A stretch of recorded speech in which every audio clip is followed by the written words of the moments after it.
Quick IAS compose your dream. Hello दोस्तों, quick IAS में आपका स्वागत है। 69 बीपीएससी का जो पेपर है वो 30 सितंबर को है और हमारे चैनल द्वारा सारे सब्जेक्ट के महामैराथन क्लास शुरू कर चुका हूं मैं। लगातार आपको वीडियो मिल भी रहा होगा। आज हम लोग प्राचीन भारतीय इतिहास, एंशिएंट इंडिया, एंशिएंट हिस्ट्री के क्वेश्चन हम लोग देखेंगे। 150 क्वेश्चन महामैराथन क्लास। इसी तरह के आपको 500 क्वेश्चन एंशिएंट हिस्ट्री के, 500 क्वेश्चन मिडवल के और 500 क्वेश्चन मॉडर्न इंडिया के आपको मिल जाएंगे। इसी तरह के ज्योग्राफी के, इसी तरह के जो है पॉलिटी के सारे मैराथन क्लास हम लोग अब डालना शुरू कर देंगे। आप लोग बस सारे क्वेश्चन को देखते रहेंगे, आपके नज़रों से के सामने सारे क्वेश्चन गुजरे होंगे तो सारे क्वेश्चन आपको याद आ जाएंगे। बिल्कुल महामैराथन क्लास चलेगी। किसी क्वेश्चन में कोई डाउट होगा आप कमेंट करके पूछेगा, उसका जवाब आपको दिया जाएगा। लेकिन आप लोग चैनल को पहले सब्सक्राइब कीजिए, बेल आइकन को प्रेस कीजिए, जिससे इस तरह क्लास आपको लगातार मिलती रहे और आप लोग इसको बिल्कुल प्रैक्टिस में डालिएगा। मैं एंशिएंट हिस्ट्री से ऐसा कोई क्वेश्चन नहीं है जो मैं बना करके आप तक नहीं पहुंचा रहा हूं। अगर यहां से क्वेश्चन नहीं फंसेगा तब आप कहिएगा। एक एक क्वेश्चन इसमें फंसेंगे, क्योंकि मैंने सारे जो है जितने भी क्वेश्चन बन सकते थे उतने क्वेश्चन मैंने बनाने का प्रयास किया है। किसी क्वेश्चन में अगर आपको लगता है कि कोई प्रॉब्लम है तो आप कमेंट करके उसको पूछेगा, उसका जवाब आपको दिया जाएगा। हम लोग शुरू करते हैं पहले क्वेश्चन की ओर। आप लोग चैनल को जरूर सब्सक्राइब कीजिएगा, ठीक है। अगर हम प्राचीन भारतीय इतिहास के प्रमुख राजवंश के अगर हम क्रम को देखें तो उनको भी हमें एक बार जानना जरूरी है कि कौन सा राजवंश कब आया है। कभी कभी एग्जाम में ये भी आपसे पूछा जा सकता है कौन सा इतिहास में कौन सा काल कब आया है। सबसे पहले पाषाण काल शुरू होता है और पाषाण काल को 3 भागों में बांटा जाता है: पूरा पाषाण काल, मध्य पाषाण काल और नवपाषाण काल। इसके बाद जब पाषाण काल खत्म होता है तो इसके बाद सिंधु घाटी की सभ्यता शुरू होती है। सिंधु घाटी सभ्यता के बाद है वैदिक काल, और वैदिक काल को 2 भागों में बांटते हैं: ऋग्वैदिक काल और उत्तर वैदिक काल। ऋग्वैदिक काल के बाद आता है 16 महाजनपद, और 16 महाजनपदों का काल 6वीं शताब्दी ईसा पूर्व का है। इसके बाद जैन धर्म और फिर बौद्ध धर्म का विकास होता है। याद रखिएगा, जैन धर्म पुराना है और बौद्ध धर्म नया है। नेक्स्ट है हर्यक वंश। इसके बाद हर्यक वंश आता है। हर्यक वंश के बाद शिशुनाग वंश। शिशुनाग वंश के बाद नंद वंश आता है।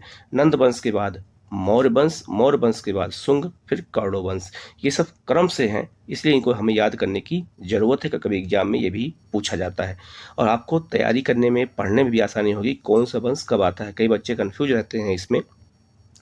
कौरव वंश के बाद सातवाहन वंश आया। सातवाहनों के बाद कुषाण वंश आया, भारत में शासन किया। कुषाणों के बाद जो है हमारे यहाँ गुप्त, और गुप्त के बाद वर्धन वंश, और वर्धन वंश के बाद राजपूत काल। यहाँ तक प्राचीन भारतीय इतिहास में हम लोग पढ़ते हैं। तो प्राचीन भारत के इतिहास पाषाण काल से लेकर के 1206 ईस्वी तक के काल को हम लोग प्राचीन भारत के इतिहास में हम लोग पढ़ते हैं। तो ये सारे राजवंश भी हमें याद रखना है, बिल्कुल क्रम से याद रखना है, जिससे अगर ये क्वेश्चन आए तो गलत ना होने पाए। अब हम लोग इसी आधार पे सबसे पहले अगर हम क्वेश्चन जो हम चर्चा करने जा रहे हैं, मैराथन क्लास जो शुरू होने जा रही है, उनमें हम पाषाण काल से क्वेश्चन शुरू करेंगे, फिर वैदिक काल के क्वेश्चन होंगे, ठीक है, फिर सिंधु घाटी सभ्यता के होंगे, 16 महाजनपदों के होंगे, बौद्ध धर्म, जैन धर्म के होंगे। ऐसे कार्यक्रम के अनुसार क्वेश्चन आपको मिलते जाएंगे। लगभग 500 क्वेश्चन हम आपसे चर्चा करेंगे। अगर यहीं से सारे क्वेश्चन आपको मिल जाएंगे तो आपको ज़्यादा भटकने की जरूरत नहीं है। रिवीजन आप कहीं से किताब पढ़ते हो, रिवीजन इसी वीडियो से कर लेना, सारा काम आपका हो जाएगा। अब हम लोग शुरू करते हैं क्वेश्चन की ओर। पहला है, इतिहास का पिता कहा जाता है किसे? तो इतिहास का पिता हेरोडोटस को कहते हैं, और हेरोडोटस की पुस्तक का नाम है हिस्टोरिका, जिसमें भारत और फारस के व्यापार की जानकारी मिलती है। और हेरोडोटस जो, ये याद रखेगा, ये भारत के इतिहास के बारे में बताया है। इसकी पुस्तक का नाम है हिस्टोरिका और ये एक यूनानी इतिहासकार है, ठीक है। इन्हें इतिहास का पिता कहा जाता है, ठीक है। दूसरा, अगर आपसे क्वेश्चन पूछा जाएगा आग का आविष्कार कब हुआ है, तो आग का आविष्कार पूरा पाषाण काल में हुआ है, ये याद रखिएगा। लेकिन मानव ने आग को पहली बार यूज कब किया, तो मानव ने आग को पहली बार अगर कहा जाए तो मध्य पाषाण काल में। लेकिन आग का आविष्कार, अगर आपसे क्वेश्चन सिंपल पूछा जाए कि आग का आविष्कार कब किया गया, तो आप बताओगे पूरा पाषाण काल में। नेक्स्ट क्वेश्चन है, पहिए का आविष्कार कब किया गया, तो पहिए का आविष्कार किया गया है नवपाषाण काल में। अब इस तरह के वन लाइनर जब हम क्वेश्चन को बार बार देखते हैं तो ये हमारे लिए रिवीजन का सबसे अच्छा पॉइंट माना जाता है। हम इसको रिवीजन करके और सारे फैक्ट को हम याद कर लेते हैं, ठीक है। तो पहिए का आविष्कार नवपाषाण काल में हुआ है। नेक्स्ट है, पशुपालन का प्रारंभ कब हुआ है? तो पशुपालन का प्रारंभ याद रखिएगा मध्य पाषाण काल में हुआ और आदमगढ़ और बागोर ये दो स्थानों से पहली बार पशुपालन के साक्ष्य भारत में पाए गए हैं। इसका विवरण मैंने यहाँ पर आपको लिख दिया है अलग से, ठीक है। तो मध्य अगर पूछा जाए भारत में पशुपालन का प्रारंभ कब हुआ है तो आप बताओगे मध्य पाषाण काल में हुआ है। ये बहुत ही महत्वपूर्ण पॉइंट है, याद रखिएगा। भीमबेटका प्रसिद्ध है किसके लिए? तो भीमबेटका गुफा शैल चित्रों के लिए प्रसिद्ध है। और ये भीमबेटका कहाँ पर है? तो ये मध्य प्रदेश के रायसेन जिले में है और यहीं पर जो है गुफाएं पाई गई हैं, खास किसकी? तो पाषाण काल की। और पाषाण काल में मानव यहीं पर रहते थे। इसका आप जो है मैप भी देख सकते हैं, पाषाण काल में जो चित्र बनते थे कैसे आप इसको मैप पे देख सकते हैं। तो गुफा शैल चित्रों की पहली बार जानकारी अगर हमें कभी मिलती है तो भीमबेटका से मिलती है। तो इसका आंसर हो जाएगा आपका सी।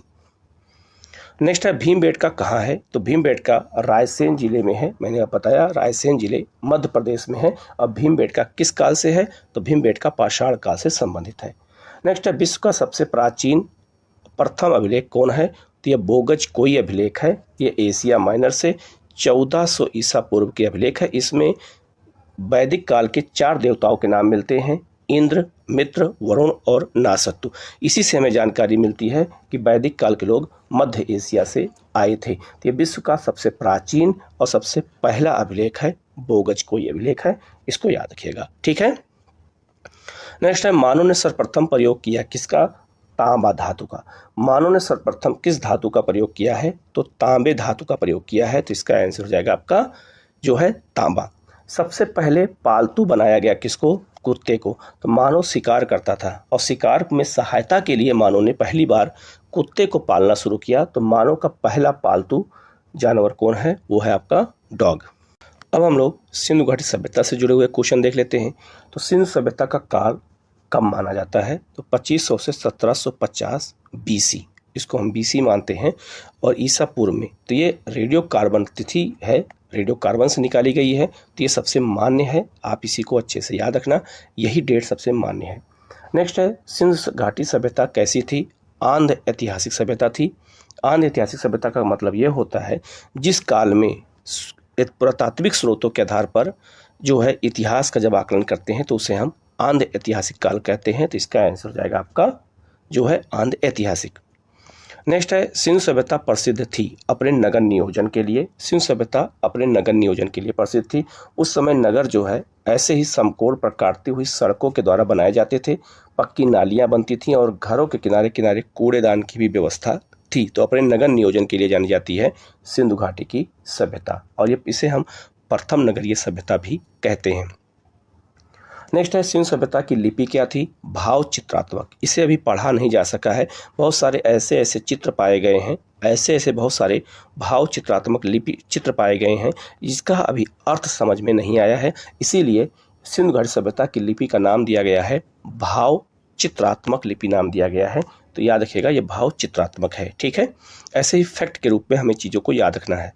सिंधु सभ्यता के लोगों का व्यवसाय क्या था? तो सिंधु सभ्यता के लोगों का मुख्य व्यवसाय था कृषि। नगरीय सभ्यता होने के बावजूद भी यहाँ पर एग्रीकल्चर यहाँ का मुख्य व्यवसाय था और यहीं के लोगों ने पहली बार कपास की खेती की शुरुआत की थी। तो इसका आंसर याद रखिएगा कृषि होगा।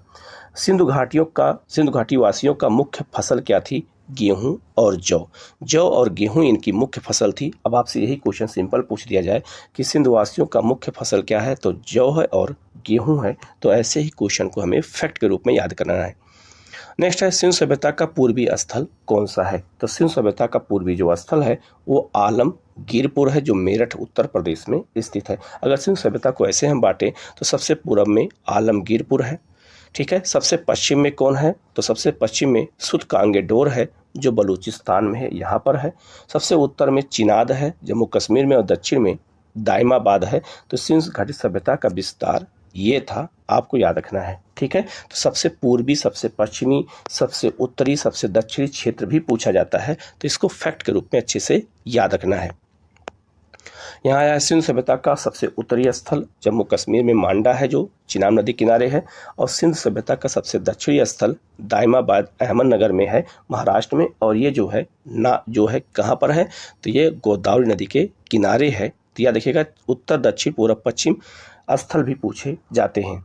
सिंधु सभ्यता थी, नगरीय सभ्यता थी, ये ग्रामीण सभ्यता नहीं थी। सिंधु सभ्यता का विस्तार कैसा था? त्रिभुजाकार था। ये त्रिभुजाकार विस्तार में फैला हुआ था सिंधु घाटी सभ्यता। तो कभी कभी आकार भी पूछ देते, जैसे बिहार का आकार पूछ देते हैं तो बिहार का आकार आयताकार है, ठीक है। वैसे ही सिंधु घाटी सभ्यता का जो विस्तार हुआ था वो कैसा है? तो त्रिभुजाकार है। ऐसे क्वेश्चन भी कभी कभी एग्जाम में देखने को मिलते हैं। नेक्स्ट है, सिंधु सभ्यता का प्रमुख बंदरगाह कौन था? लोथल। और लोथल कहाँ पे था? तो ये गुजरात के अहमदाबाद जिले में था, यहाँ पर है, और भोगवा नदी के किनारे स्थित था, और यहीं से अनेक देशों के साथ व्यापार किया जाता था। तो लोथल याद रखिएगा सिंधु सभ्यता का प्रमुख बंदरगाह था, गुजरात में स्थित था। नेक्स्ट है, सिंधु सभ्यता का बृहद स्थल कौन सा था? तो ये था आपका मोहनजोदाड़ो। सबसे बड़ा स्थल मोहनजोदाड़ो था, ये उसकी राजधानी थी। तो हड़प्पा और मोहनजोदाड़ो दोनों जुड़वा नगर कहलाते थे, ठीक है। नेक्स्ट है, भारत में हड़प्पा का बृहद स्थल कौन है? तो पूरे हड़प्पा सभ्यता का सबसे बड़ा नगर तो मोहनजोदाड़ो और कौन है? तो हड़प्पा है। लेकिन भारत में हड़प्पा का सबसे बड़ा स्थल कौन है? राखीगढ़ी है, ठीक है। ये राखीगढ़ी है, ये भी याद रखिएगा, ठीक है। राखीगढ़ी गुजरात वहाँ पर है, क्या कहते हैं आपका, हरियाणा में है राखीगढ़ी, और ये भारत में हड़प्पा सभ्यता का सबसे बड़ा स्थल है, ये बात याद रखना, ये हरियाणा में है। नेक्स्ट है, सिंधु सभ्यता की सबसे बड़ी इमारत कौन है? तो मोहनजोदाड़ो। मोहनजोदाड़ो में जो अन्नागार था वही जो है सिंधु घाटी सभ्यता का सबसे बड़ी इमारत माना जाता है, तो इसका याद रखिएगा, अन्नागार। नेक्स्ट है, मोहनजोदाड़ो की खोज किसने की थी? तो रखालदास बनर्जी ने की थी, 1922 में किया था रखालदास बनर्जी ने। और मोहनजोदाड़ो सिंधु नदी किनारे है, वहाँ के सिंध प्रांत में है, और लरकाना नामक जिले में स्थित है, तो इसका याद रखिएगा, मोहनजोदाड़ो बहुत महत्वपूर्ण है। मोहनजोदाड़ो का अर्थ क्या होता है? मृतकों का टीला होता है। और याद रखिएगा, लोथल का भी अर्थ सिंधी भाषा में मृतकों का टीला होता है, यह भी याद रखिएगा, लोथल का अर्थ भी वही होता है, मृतकों का टीला मोहनजोदाड़ो का अर्थ होता है। और नर्तकी की कांस्य मूर्ति कहाँ पाई गई है? ये मोहनजोदाड़ो से पाई गई है। इसका मैप आप देख सकते हैं, ये नर्तकी की मूर्ति है, इसके हाथ में चूड़ियाँ बनी हुई हैं, ठीक है। और ये क्वेश्चन कई बार पूछा जा चुका है, और ये कांसे की बनी है। और कांसा किससे बनता है? तो तांबा और टीन, याद रखिएगा, तांबा को और टीन को मिला करके पहली बार हड़प्पा सभ्यता के लोगों ने कांसे का प्रयोग किया, और यहीं पर पहली बार एक नर्तकी की मूर्ति पाई गई। आप इसको देख सकते हैं, ये मोहनजोदाड़ो में पाई गई है, और ये क्वेश्चन कई बार एग्जाम में पूछा जा चुका है। नेक्स्ट है, मोहनजोदाड़ो स्थित है कहाँ पर? तो ये पाकिस्तान के सिंध प्रांत में है, सिंधु नदी के किनारे पर स्थित है। मोहनजोदाड़ो से प्राप्त स्मारक सबसे बड़ा कौन है? बृहद स्नानागार। तो यहाँ से बृहद स्नानागार भी प्राप्त हुआ है, जहाँ लोग कुंड में स्नान करते थे। आप इस बृहद स्नानागार का यह मैप देख सकते हैं, ये बृहद स्नानागार यही पाया गया है खुदाई में, ठीक है। नेक्स्ट है, सिंधुवासी पूजा करते थे किसकी? तो सिंधुवासी जो पूजा करते थे वो पशुओं की पूजा करते थे, पक्षियों की पूजा करते थे, वृक्षों की पूजा करते थे, जल की पूजा करते थे, लिंग और योनि की पूजा करते थे, ठीक है। ये लोग प्रकृति पूजक थे, याद रखिएगा, पशुपति की पूजा करते थे, ठीक है। और यहाँ से पशुपति की एक मोहर भी मिली है, आप इसको मैप पे देख सकते हैं, ठीक है। नेक्स्ट है, हड़प्पा सिंधु सभ्यता के बारे में सबसे पहले जानकारी कहाँ आई थी? तो चार्ल्स मेसन ने 1826 में नदी के तट पर हड़प्पा स्थित था। ये सबसे पहले चार्ल्स मेसन ने बताया था सिंधु और इसके बारे में, लेकिन उस समय ज़्यादा प्रकाश में नहीं आ सका, बाद में 1921 में प्रकाश में आया है, ठीक है। नेक्स्ट है, हड़प्पा की खोज दयाराम साहनी ने किया था, 1921 में किया था। नेक्स्ट क्वेश्चन है, हड़प्पा की सभ्यता थी कैसी? कांस्य युगीन सभ्यता थी, और यहाँ के लोग पहली बार कांसे का यूज किया था, टीना और तांबा को मिला करके। टीना और तांबा को मिला करके इन लोगों ने एक नई धातु बनाया, कांसा। तो कांस की मूर्तियां पाई गई हैं, और कांसे का यूज पहले बार भारत में किसने किया है? तो वो हड़प्पा के लोगों ने किया है, ये बात याद रखना बहुत महत्वपूर्ण है, ठीक है। और अगला क्वेश्चन है, हड़प्पाई समाज कैसा था? तो ये मात्र सत्तात्मक समाज था हड़प्पाई समाज, यहाँ महिलाएं प्रधान होती थी परिवारों की, तो ये बहुत महत्वपूर्ण है। फिर सत्तात्मक न होकर के ये मात्र सत्तात्मक समाज था। और ये भी याद रखिएगा, ये नगरीय सभ्यता थी, इसीलिए यहाँ महिलाएं प्रधान थी। और ये भी कहा जाता है कि सबसे अधिक मूर्तियाँ हड़प्पा में महिलाओं की ही पाई गई हैं, तो इस आधार पर कहा जा सकता है कि ये मात्र सत्तात्मक समाज था। नेक्स्ट है स्वास्तिक चिन्ह देन किसकी है? हड़प्पा सभ्यता की। स्वास्तिक चिन्ह आप ये देख सकते हैं, तो स्वास्तिक चिन्ह की देन किसकी है? तो ये हड़प्पा सभ्यता की है। ये बहुत ही महत्वपूर्ण क्वेश्चन है, इसको अच्छे से याद रखना कि स्वास्तिक चिन्ह पहली बार कहाँ दिखाई दिया था, तो ये हड़प्पा में। ठीक है। नेक्स्ट है R37 कब्रिस्तान मिला है कहाँ पर? तो ये हड़प्पा में मिला है। हड़प्पा में R37 नामक एक कब्रिस्तान पाया गया है। वहाँ पर 37 लोगों को दफनाया गया था एक साथ। तो जब खुदाई हुई तो पाया गया, तो अनुमान लगा लिया गया कोई कब्रिस्तान रहा होगा, और ये कब्रिस्तान कहाँ पाया गया है? हड़प्पा में। हड़प्पा के लोग अनभिज्ञ थे, अर्थात हड़प्पा के लोग परिचित किससे नहीं थे? लोहे से परिचित नहीं थे। कौन लोग? हड़प्पा के लोग। ठीक है। नेक्स्ट है मिट्टी के बर्तन पर प्रयुक्त रंग कौन सा होता था? तो ये हड़प्पा के लोग मिट्टी के बर्तन बनाते थे, उस पर केवल लाल रंग का यूज होता था और किसी रंग का यूज नहीं होता था। आप ये मैप के थ्रू देख सकते हैं। नेक्स्ट है मिस्र के राजा कहलाते थे फराओ।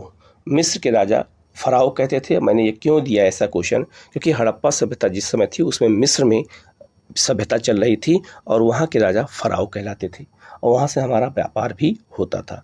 हड़प्पा याद रखिएगा। चावल के साक्ष्य कहाँ पाए गए हड़प्पा में? तो लोथल और रंगपुर से पाए गए हैं। ये बात याद रखना, ऐसे क्वेश्चन आपसे पूछे जाएंगे। ठीक है। तो चावल के साक्ष्य लोथल और रंगपुर से पाए गए हैं। ऐसे क्वेश्चन जब फैक्ट में आते हैं तो गलत हो जाते हैं, और ऐसे हम अगर वन लाइनर चीज़ों को देखते हैं तो हमें जल्दी याद हो जाते हैं। नेक्स्ट है जुते हुए खेत के साक्ष्य कहाँ पाए गए हैं? कालीबंगा से पाए गए हैं। कालीबंगा ये राजस्थान में है, घग्गर नदी किनारे है, और यहीं पर पहली बार जुते हुए खेत के साक्ष्य मिले हैं। कालीबंगा का अर्थ होता है काले रंग की चूड़ियाँ। ठीक है, ये आप यहाँ दिया है। कालीबंगा का अर्थ क्या होता है? तो काले रंग की चूड़ियाँ होता है। ठीक है। नेक्स्ट है मेसोपोटामिया आधुनिक नाम इराक का अर्थ है दो नदियों के बीच की भूमि। याद रखिएगा, जो आधुनिक इराक है, आप ये मैप पे देख सकते हैं, मैंने यहाँ पे दे दिया है। मेसोपोटामिया आप देख सकते हैं, यहाँ पे टाइग्रिस और यूफ्रेंटस नदी के बीच में मेसोपोटामिया स्थित है। लेकिन आप ये भी याद रखिएगा कि उस समय इसको दजला और फ्रात नदी कहते थे। अगर पूछा जाए मेसोपोटामिया सभ्यता प्राचीन काल में किस देश में थी, तो आप बताओगे ये इराक में थी, ईरान में नहीं थी। और दो नदियों के बीच की भूमि को ही इराक में मेसोपोटामिया कहा जाता है। तो ये सभ्यता वहीं पर थी, याद रखिएगा, इराक में थी। ठीक है। नेक्स्ट है वैदिक सभ्यता का काल क्या था? तो वैदिक सभ्यता का काल है 1500 से 600 ईसा पूर्व। वैदिक काल को हम दो भाग में बांटते हैं। एक को कहते हैं ऋग वैदिक काल, एक होता है ऋग वैदिक काल होता है। और ऋग वैदिक काल का जो पीरियड है वो 1500 से 1000 है, 1000 BC है। और जो उत्तर वैदिक काल है, उत्तर वैदिक काल का जो टाइम पीरियड है वो कब से माना जाता है? तो 1000 से लेकर के 600 BC माना जाता है। इसीलिए वैदिक सभ्यता का काल कितना है? 1500 से 600 ईसा पूर्व। तो ऐसे क्वेश्चन जब आते हैं, बिल्कुल मामूली क्वेश्चन लगते हैं, लेकिन जब एग्जाम में आते हैं गलत हो जाते हैं। आर्यों की जानकारी मिलती है किससे? ऋग्वेद से। आर्य सभ्यता की जानकारी किससे मिलती है? तो ये ऋग्वेद से मिलती है, ये भी याद रखिएगा। ठीक है। नेक्स्ट है वैदिक काल में किस जानवर को अघन्या न मारे जाने योग्य माना गया है? ठीक है। तो वैदिक काल में गाय को अघन्या कहा गया है, न मारे जाने योग्य कहा गया है। सबसे पवित्र जानवरों में से गाय भी था इनका, और गाय को मारा नहीं जाता था। ठीक है। अगर पूछा जाए अघन्या किस जानवर कहा गया, तो आप गाय को बताएंगे। नेक्स्ट है ऋग वैदिक काल में आजीवन अविवाहित रहने वाली महिलाओं को कहा जाता था अमाजू। यह क्वेश्चन आया हुआ है कि ऋग वैदिक काल में आजीवन अविवाहित जो महिलाएं रहती थी, जो शादी नहीं करती थी, उन्हें हम अमाजू के नाम से जानते हैं। आर्य भारत आए कब? 1500 ईसा पूर्व में आए थे। और आर्य कहाँ से आए थे? तो मध्य एशिया से आए थे। ठीक है। आर्य पहले बसे कहाँ पर? तो पंजाब और अफगानिस्तान। पंजाब और अफगानिस्तान के ही क्षेत्र में पहली बार आर्य लोग आकर के बसे थे। आर्यों का मूल निवास स्थान कहाँ है? ये अगर पूछा जाए तो ये मध्य एशिया है, और ये मध्य एशिया से ही हमारे देश में चारागाह की खोज में आए थे। ठीक है। आर्यों का मुख्य व्यवसाय क्या है? तो आर्यों का जो मुख्य व्यवसाय है वो पशुपालन और कृषि है। ये लोग पशुपालन और कृषि करते थे, यही इनका मुख्य व्यवसाय है। कृषि बाद में है, पशुपालन पहले है, याद रखिएगा। अगर कृषि पशुपालन दोनों दे देगा तब आप किसको टिक लगाएंगे? तो आप पशुपालन को टिक लगाएंगे। पशुपालन पहले था, कृषि द्वितीय था। नेक्स्ट है आर्यों की भाषा और पेय पदार्थ क्या था। एक साथ दो क्वेश्चन। तो आर्यों की जो भाषा थी वो संस्कृत थी और इनका पेय पदार्थ था सोमरस। ठीक है, तो सोमरस इनका मुख्य पेय पदार्थ था, याद रखना। आर्यों का प्रिय पशु या देवता कौन थे। तो आर्यों के प्रिय पशु कौन था, घोड़ा, क्योंकि घोड़ा से युद्ध लड़ते थे, घोड़ा से शिकार भी करते थे। तो ये आर्यों का प्रिय पशु घोड़ा था, पवित्र पशु गाय थी। ठीक है, दोनों में अंतर है। और आर्यों का मुख्य देवता थे इंद्र। ठीक है, ये भी याद रखेगा। इनके लिए 250 मंत्रों का उल्लेख किया गया था ऋग्वेद में। आर्यों का समाज कैसा था, पितृसत्तात्मक था। जहाँ हड़प्पा सभ्यता मां सत्तात्मक थी, वहाँ आर्यों का समाज कैसा था, पितृसत्तात्मक था। तो ये भी याद रखना, ये पितृसत्तात्मक समाज में रहते थे। वेदों और वेदांगों की संख्या कितनी है। तो वेदों की संख्या कितनी है, तो वेद हैं 4, ऋग्वेद, यजुर्वेद, सामवेद और अथर्ववेद। और वेदांगों की संख्या कितनी है, 6 है, जिसमें कल्प, सूत्र, व्याकरण, ज्योति, निरुक्त, कल्प, ये सब मिला करके क्या कहलाते हैं, ये जो है शिक्षा, ये सब मिला करके वेदांग कहलाते हैं। तो वेदांग 6 हैं और वेद जो है 4 हैं। ठीक है, नेक्स्ट है सबसे प्राचीन वेद कौन है, ऋग्वेद है। इसमें सूक्तों की संख्या है 1028, इसमें 1028 सूक्त पाए जाते हैं ऋग्वेद में। ये सबसे प्राचीन वेद है। ऋग्वेद के संकलनकर्ता कौन है, कृष्ण द्वैपायन वेद व्यास। ऋग्वेद किसने लिखा है, तो ये वेद व्यास ने लिखा है। ठीक है, ऋग्वेद ऋचाओं को पढ़ने वाले ऋषि को क्या कहते हैं, होत कहते हैं, होता कहा जाता था। जो ऋग्वेद के मंत्र पढ़ते थे, ऐसे पढ़ने वाले ऋषियों को होत कहा जाता था। ये क्वेश्चन कई बार एग्जाम में आ चुका है। ऋग्वेद में सबसे अधिक बार वर्णित नदी कौन सी है। ऋग्वेद में सबसे अधिक बार कौन सी नदी का वर्णन किया गया है, तो सिंधु नदी का वर्णन किया गया है सबसे अधिक बार। ये बात याद रखना, ये भी बहुत ही महत्वपूर्ण क्वेश्चन है। ऋग्वेद में वर्णित सबसे पवित्र नदी कौन है। अब दोनों में अंतर याद रखिएगा। ऋग्वेद की सबसे सर्वाधिक महत्वपूर्ण नदी है और सबसे अधिक बार यूज किसका किया गया है, सिंधु का। लेकिन ऋग्वेद की सबसे पवित्र नदी कौन है, सरस्वती नदी है। इसी को आज हम घग्गर के नाम से जानते हैं, जो हरियाणा होते हुए राजस्थान बहती है। तो इसी को हम घग्गर आज कहते हैं और इसी को जो है सरस्वती कहा जाता था। तो ऋग्वेद की सबसे पवित्र नदी सरस्वती है, सबसे प्रमुख नदी सिंधु है। ये बहुत मामूली अंतर है, लेकिन एग्जाम में क्वेश्चन गलत हो जाते हैं। नेक्स्ट है ऋग्वेद में गंगा यमुना का उल्लेख कितनी बार किया गया है। तो ऋग्वेद में गंगा का उल्लेख 1 बार और यमुना का उल्लेख 3 बार किया गया है। इसका मतलब है कि ऋग्वेद में यमुना सबसे महत्वपूर्ण थी और गंगा उसके बाद महत्वपूर्ण है, ये भी याद रखना। ठीक है, तो गंगा और यमुना का उल्लेख भी कभी कभी एग्जाम में पूछा जाता है। नेक्स्ट है ऋग्वेद में वर्णित प्रमुख देवता कौन थे। इंद्र, और इंद्र को पुरंदर कहा जाता था, अर्थात किलों को जीतने वाला कहते थे। ठीक है, क्योंकि इनके लिए सबसे अधिक 250 मंत्रों का उल्लेख किया गया है। नेक्स्ट है गायत्री। गायत्री जो मंत्र है हम लोग जो पढ़ते हैं, तो गायत्री मंत्र कहाँ लिखा है, तो ऋग्वेद के 3रे मंडल में।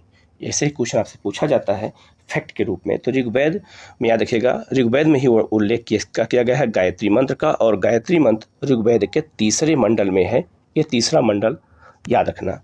गायत्री मंत्र के रचनाकार कौन है, विश्वामित्र हैं। गायत्री मंत्र किसने लिखा है, ये विश्वामित्र ने लिखा है। और गायत्री मंत्र किस देवता को समर्पित है, सूर्य देवता सावित्री को। ठीक है, ये सूर्य देवता को सावित्री कहते हैं, इसी सूर्य देवता को ये समर्पित है गायत्री मंत्र। ठीक है, नेक्स्ट है 8वें मंडल की ऋचाएं कहलाती हैं खिल। जो 8वां मंडल है उसके ऋचाएं क्या कहलाती हैं, खिल कहलाती हैं। ये क्वेश्चन IAS में आया था। ठीक है, उसको हम खिल कहते हैं। सोम देवता को समर्पित मंडल कौन है, तो 9वां मंडल है। ऋग्वेद में टोटल 10 मंडल हैं और उसमें 9वां मंडल जो है ये सोम देवता को समर्पित है। और सोम रस पिया जाता था उस समय, पेय पदार्थ सबसे महत्वपूर्ण था देवताओं का। ऋग्वेद में सबसे बाद निर्मित मंडल कौन है, 10वां मंडल है, सबसे बाद में जोड़ा गया 10वां मंडल है। गोत्र शब्द की उत्पत्ति किस काल में होती है, तो उत्तर वैदिक काल में होती है। और यहीं गोत्र शब्द से ही जाति व्यवस्था की शुरुआत होती है। अगर आपसे कभी पूछा जाए कि भारत में गोत्र शब्द की उत्पत्ति और जाति व्यवस्था की उत्पत्ति किस काल में होती है, उत्तर वैदिक काल में। आज जो हमारे यहाँ समाज कई जातियों में बटा हुआ है, ये उत्तर वैदिक काल की ही देन है कि उत्तर वैदिक काल में ही जाति व्यवस्था की शुरुआत हो जाती है। नेक्स्ट है उत्तर वैदिक काल के प्रमुख देवता कौन हैं? तो ये प्रजापति हैं, और प्रजापति अर्थात ब्रह्मा। तो उत्तर वैदिक काल में ब्रह्मा, विष्णु और महेश प्रमुख देवता हो गए, जिसमें ब्रह्मा को जो है सृष्टि का निर्माता के रूप में प्रतिष्ठित किया गया। तो यह है प्रजापति। नेक्स्ट है गद्य और पद्य वाला वेद कौन सा है? कौन सा ऐसा वेद है जो गद्य और पद्य दोनों में है? तो ये ऋग्वेद है, गद्य और पद्य दोनों में है। यज्ञ संबंधी विधि कहाँ मिलती है? यजुर्वेद में। यज्ञ के कुंड बनते हैं, तो यज्ञ के कुंड बनाने की विधि, यज्ञ कैसे किया जाए, उस सब का विधान कहाँ मिलता है? यजुर्वेद में मिलता है। ऐसे फैक्ट के रूप में आपसे क्वेश्चन पूछे जाएंगे। नेक्स्ट पूछा जाएगा तंत्र मंत्र जो है किस वेद का सबसे प्रमुख विषय है? तो ये अथर्ववेद का है। अथर्ववेद में ही हमें तंत्र मंत्र की जानकारी मिलती है। भारतीय संगीत का जनक किसे कहते हैं? सामवेद का कहते हैं। तो सा रे गा मा पा धा नी सा जो 7 सुर हैं, इस 7 सुरों की जानकारी हमें सामवेद से मिलती है। इसलिए सामवेद को भारतीय संगीत का जनक कहा जाता है, याद रखिएगा। नेक्स्ट क्वेश्चन है ऐतरेय ब्राह्मण संबंधित किससे है? तो ऋग्वेद से। याद रखिएगा ऋग्वेद संस्कृत में है, तो ऋग्वेद को सरल भाषा में करने के लिए ही ब्राह्मण ग्रंथों की रचना की गई है। तो ऐतरेय ब्राह्मण किसका ब्राह्मण ग्रंथ है? ऋग्वेद का है। ठीक है, ऐसे क्वेश्चन एग्जाम में पूछे जाते हैं। नेक्स्ट है पंचविश। पंचविश ब्राह्मण ग्रंथ संबंधित है किसका? तो ये सामवेद का है। और गोपथ ब्राह्मण ग्रंथ संबंधित किसका है? तो यह है आपका अथर्ववेद का है। ठीक है, और आपका शतपथ ब्राह्मण किससे संबंधित है? तो आप देख सकते हैं शतपथ ब्राह्मण है यजुर्वेद का। तो याद रखिएगा ऐतरेय ऋग्वेद का, पंचविश सामवेद का, गोपथ अथर्ववेद का और शतपथ ऋग्वेद का है। अब ये सारे फैक्ट के रूप में अगर क्वेश्चन आते हैं और बार बार आप इसको देखे रहेंगे तो आपको ये सब याद रहेंगे वहाँ पर। ठीक है, नेक्स्ट है पुराणों की संख्या कितनी है? तो पुराणों की संख्या टोटल 18 है। का अध्ययन करने वाला प्रथम मुस्लिम कौन था? अल-बरूनी था। अगर आपसे पूछा जाए कि पुराणों का अध्ययन करने वाला पहला मुस्लिम शासक कौन था, मुस्लिम व्यक्ति कौन था, तो अल-बरूनी था, जो एक विद्वान था जिसने किताबुल ए हिंद नामक किताब लिखी थी और महमूद गजनबी के समय में यह भारत आया था आक्रमण के समय में। ठीक है, पुराणों के संकलनकर्ता कौन है? पुराणों की रचना किसने की है? तो लोमहर्ष और उनके पुत्र उग्रश्रवा ने। तो लोमहर्ष पिता थे और उग्रश्रवा उनके पुत्र थे। इन दोनों लोगों ने मिलकर के पुराणों को लिखा था। ठीक है, जिनकी संख्या 18 है। सबसे प्राचीन पुराण कौन है? तो सबसे प्राचीन पुराण है आपका मत्स्य पुराण है। ठीक है, और इससे हमें सातवाहन कालीन इतिहास की जानकारी मिलती है।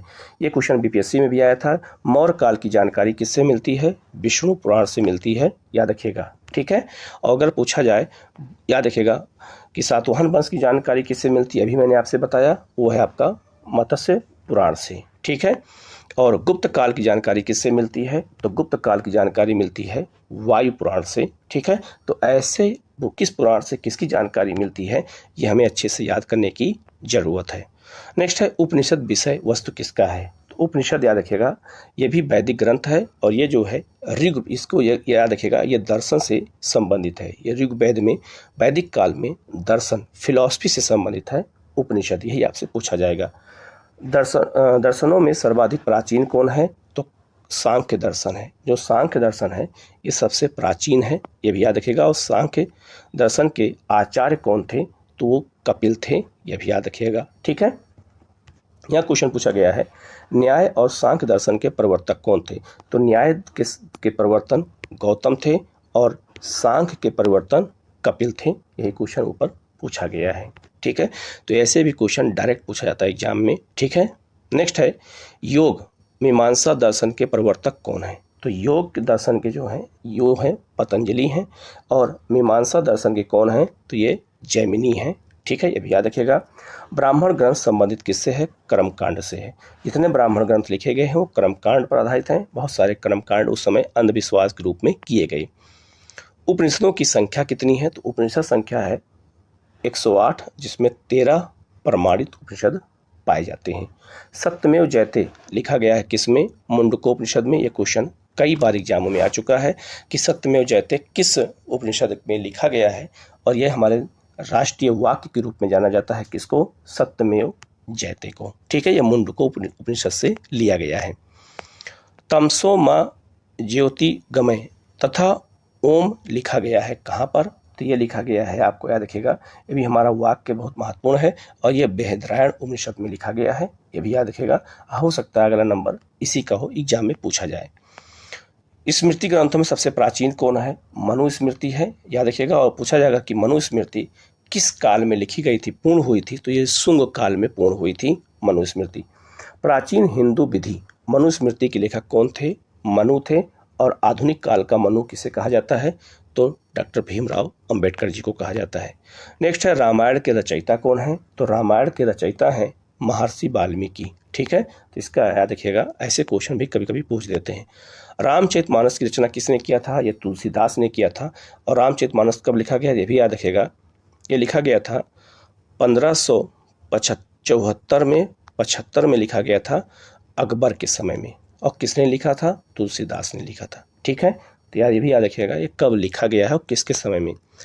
भारत का सबसे बड़ा महाकाव्य कौन है? तो भारत का सबसे बड़ा महाकाव्य है महाभारत। इसमें 1,00,000 श्लोक हैं, इसीलिए इसको महाभारत कहते हैं। पहले इसका नाम था संहिता, फिर जय संहिता, फिर भारत और फिर महाभारत पड़ गया। आज इसमें 1,00,000 से अधिक श्लोक हैं और यह भारत का सबसे बड़ा महाकाव्य माना जाता है। महाभारत के रचयिता कौन है? महर्षि वेदव्यास हैं, इन्होंने ही महाभारत को लिखा था। महाभारत का एक अन्य नाम क्या है? अभी मैंने आपको बताया। तो महाभारत का एक अन्य नाम है जय संहिता है, तो इसे जय संहिता भी कहा जाता है। महाभारत का फारसी भाषा में अनुवाद रज्जुनामा के नाम से किसने किया था? तो बदायूनी ने किया था 16वीं शताब्दी में। याद रखिएगा, अकबर के समय में महाभारत का फारसी अनुवाद रज्जुनामा के नाम से किया गया है, अकबर के समय बदायूनी के द्वारा। रामायण का फारसी में अनुवाद किसने किया था? बदायूनी ने ही किया था, अकबर के समय में, यह भी याद रखना। तो रामायण और महाभारत दोनों का अनुवाद किसने किया है? तो बदायूनी ने ही किया है, अकबर के समय में, यह बात याद रखिएगा। ठीक है, बुद्ध जन्मे थे लुम्बिनी में 563 ईसा पूर्व में। तो बुद्ध का जन्म कब हुआ था? लुम्बिनी में हुआ था। और कब हुआ था? 563 BC में हुआ था। बुद्ध के जन्म का प्रतीक क्या है? तो बुद्ध के जन्म का प्रतीक कमल का फूल भी है और सांड भी है, दोनों बुद्ध के जन्म का प्रतीक माना जाता है। ठीक है, याद रखिएगा।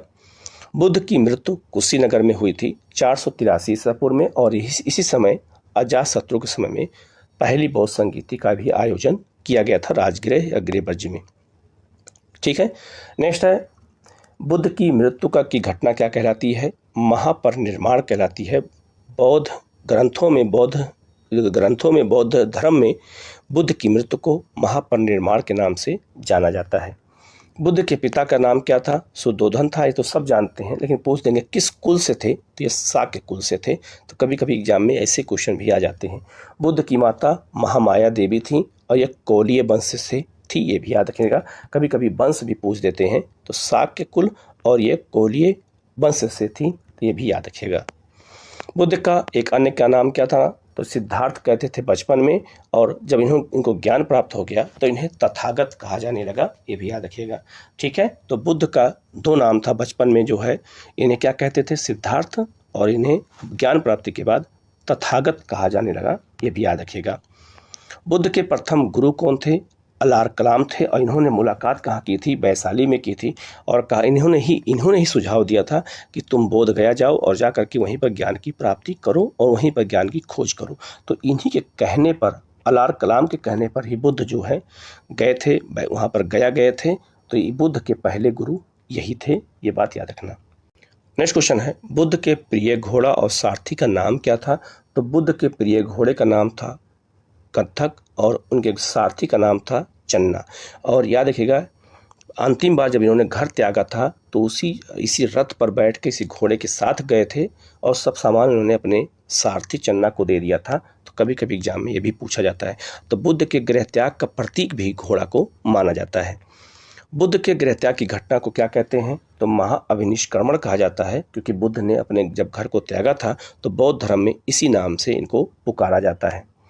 नेक्स्ट है, बुद्ध के गृह त्याग का प्रतीक कौन है? तो घोड़ा है, अभी मैंने आपको बताया। तो गृह त्याग के प्रतीक के बारे में ही आपसे एग्जाम में पूछा जाता है। ठीक है, बुद्ध का प्रथम प्रवचन क्या कहलाता है? धर्म चक्र परिवर्तन। तो बुद्ध ने अपना पहला प्रवचन कहाँ दिया था? सारनाथ में दिया था। और सारनाथ को मृगदाव और ऋषिपतनम भी कहते हैं, जो वाराणसी में है, उत्तर प्रदेश में। धर्म चक्र प्रवर्तन कहा जाता है बुद्ध के पहले प्रवचन को। बुद्ध को ज्ञान की प्राप्ति हुई थी कहाँ पर? तो ये बोध गया में निरंजना नदी के तट पर पीपल वृक्ष के नीचे हुई थी। ये सबको पता है, ये क्वेश्चन कई बार एग्जाम में आ भी गया है। ठीक है, नेक्स्ट है बुद्ध के प्रथम उपदेश कहाँ दिया था? सारनाथ में, मैंने अभी बताया। और सारनाथ में उन्हीं 5 ब्राह्मणों को ही दिया था। और इस सारनाथ को मृगदाव या ऋषि पतनम के नाम से भी जाना जाता है। बुद्ध ने उपदेश दिया था किस भाषा में? पाली भाषा में दिया था। यह भी क्वेश्चन आपसे पूछा गया है। नेक्स्ट है बुद्ध ने सर्वाधिक उपदेश कहाँ दिए थे? तो श्रावस्ती में। सबसे अधिक बुद्ध ने उपदेश अपना श्रावस्ती में दिया है। और बौद्ध ग्रंथों में सबसे प्राचीन कौन है? ग्रंथ है त्रिपिटक। और त्रिपिटक में सुत्त पिटक, विनय पिटक और अभिधम पिटक तीनों आता है, ये भी याद रखेगा। त्रिपिटक ग्रंथ है बुद्ध के उपदेशों का संग्रह। बुद्ध ने जो उपदेश दिया था उन्हीं के संग्रह को हम त्रिपिटक के नाम से जानते हैं। बौद्ध धर्म में त्रिरत्न क्या कहलाते हैं? तो बुद्ध, धम्म और संघ को बौद्ध धर्म का त्रिरत्न कहा जाता है। यह भी याद रखिएगा, यह भी क्वेश्चन बीपीएससी में पूछा जा चुका है। बौद्ध धर्म ग्रहण करने वाली पहली महिला कौन थी? गौतमी थी। और यह गौतम बुद्ध की मौसी थी। इन्होंने इनका लालन पालन किया था और इन्हीं मौसी के नाम पर ही बुद्ध का नाम गौतम बुद्ध रखा गया था। और यही बौद्ध धर्म ग्रहण करने वाली पहली महिला थी, ये भी याद रखिएगा। और बुद्ध ने पहले मना भी किया था कि हम किसी महिला को शामिल नहीं करेंगे, लेकिन बाद में अपने गुरु के कहने पर शामिल किया। बुद्ध चरित्र की रचना किसने की थी? अश्वघोष ने किया था। बुद्ध चरित्र की रचना, बुद्ध के जीवन की इतिहास लिखा था किसके समय में? कनिष्क के समय में लिखा था अश्वघोष ने। और यही चौथी बौद्ध संगीति के उपाध्यक्ष भी थे। प्रथम बौद्ध संगीति 483 ईसा पूर्व में हुई थी अजातशत्रु के समय में, राजगृह में हुई थी। इसी को गृहब्रज भी कहते हैं। जिस साल बुद्ध की डेथ हुई थी उसी साल ये संगीति का आयोजन किया गया था। नेक्स्ट क्वेश्चन है द्वितीय बौद्ध संगीति जो है ये हुई थी किसके समय में? कालाशोक के समय में, वैशाली में। और यह 333 में नहीं हुई थी, यह हुई थी बुद्ध की मृत्यु के 100 साल बाद 383 ईसा पूर्व में हुई थी। तो ये बात याद रखना, ठीक है, ये थोड़ा मिस्टेक हो गया है। नेक्स्ट है तृतीय बौद्ध संगीति 250 ईसा पूर्व में अशोक के समय में हुई थी पाटलिपुत्र में। और चौथी बौद्ध संगीति कनिष्क के समय में हुई थी प्रथम शताब्दी ईसा पूर्व में कुंडलबन कश्मीर में हुई थी। तो ये बात याद रखना, ठीक है। प्रथम बौद्ध संगीति के अध्यक्ष कौन थे? महाकश्यप थे, ये याद रखना, ठीक है। द्वितीय बौद्ध संगीति के अध्यक्ष कौन थे? तो ये थे आपका साबाकामी थे, ठीक है। और तीसरे बौद्ध संगीति के अध्यक्ष कौन थे? मोगलीपुत्तिस्य थे। और चौथी बौद्ध संगीति के अध्यक्ष कौन थे? तो वो थे आपके वसुमित्र थे, लेकिन अश्वघोष इसके उपाध्यक्ष थे। चौथी बौद्ध संगीति जो कनिष्क के समय में कश्मीर के कुंडलबन में हुई थी। बुद्ध के पूर्व जन्मों की पर आधारित कथा कौन सी है? जातक। 550 जातक कथाएं हैं जिसमें बुद्ध के पूर्व जन्मों की कहानियों का उल्लेख इसमें किया गया है, यह भी याद रखिएगा। बौद्धों का पवित्र ग्रंथ कौन है? तो जातक भी बौद्धों का पवित्र ग्रंथ माना जाता है। बौद्ध धर्म का पूजा स्थल क्या कहलाता था? मंडप। बौद्ध धर्म के लोग जहाँ पूजा करते थे उसे मंडप कहा जाता था। ऐसे क्वेश्चन अगर एग्जाम में आ जाए तो गलत हो सकते हैं। एशिया का ज्योतिपुंज किसे कहा जाता है? बुद्ध को कहा जाता है। इन्हें हम लाइट ऑफ एशिया के नाम से जानते हैं। जैन धर्म के संस्थापक और प्रथम तीर्थंकर कौन थे? ऋषभदेव थे, आदिनाथ थे। और इनका जन्म कहाँ हुआ था?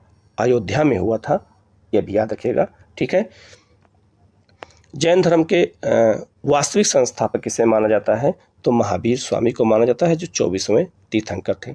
जैन धर्म के 22वें तीर्थंकर कौन थे? अरिष्टनेमी थे। और अरिष्टनेमी को भगवान कृष्ण का चचेरा भाई भी माना जाता है। जैन धर्म के 23वें तीर्थंकर कौन थे? तो जैन धर्म के 23वें तीर्थंकर पार्श्वनाथ थे। और पार्श्वनाथ को ज्ञान की प्राप्ति कहाँ हुई थी? सम्मेध नामक पर्वत पर हुई थी, ये भी याद रखिएगा, ये भी बहुत महत्वपूर्ण है। नेक्स्ट है पार्श्वनाथ की 4 शिक्षाएं कौन थी? तो पार्श्वनाथ ने 4 शिक्षाओं का प्रतिपादन किया था, सत्य का, अहिंसा का, आस्तेय का और अपरिग्रह का, ठीक है। तो आस्तेय का मतलब होता है कि चोरी न करना और अपरिग्रह का मतलब होता है कि संपत्ति इकट्ठा न करना। तो याद रखिएगा, सत्य, अहिंसा, आस्तेय और अपरिग्रह, ये 4 शिक्षाओं का प्रतिपादन किसने किया था? तो 23वें तीर्थंकर पार्श्वनाथ ने किया था और इनका जन्म बनारस में हुआ था। जैन धर्म के अंतिम तीर्थंकर कौन थे? तो ये आपके महावीर स्वामी थे। इसके बाद कोई तीर्थंकर नहीं बना। महावीर, इनकी पत्नी का नाम यशोदा था। इनका जन्म कहाँ हुआ था महावीर का? तो कुंडग्राम में हुआ था, वैशाली में 599 ईस्वी में हुआ, ईसा पूर्व में हुआ था, ये भी याद रखेगा। ये BC है, ठीक है, ये ईसा पूर्व है, ये भी याद रखेगा। महावीर की मृत्यु कब हुई थी? पावापुरी में हुई थी, ठीक है, ये भी याद रखेगा। 468 ईसा पूर्व में पावापुरी में हुई थी। महावीर के बचपन का नाम क्या था? वर्धमान था। और महावीर किस राजघराने से पैदा हुए थे? तो ये क्षत्रिय राजघराने से पैदा हुए थे। तो बुद्ध और महावीर दोनों क्षत्रिय थे। महावीर के पिता का नाम क्या था? सिद्धार्थ था, और वो जो है जातक कुल से थे, ये पूछा जा सकता है। और महावीर की माता त्रिशला थी, ये लिच्छवीगढ़ राज्य से थी, ये भी आपसे एग्जाम में पूछा जा सकता है।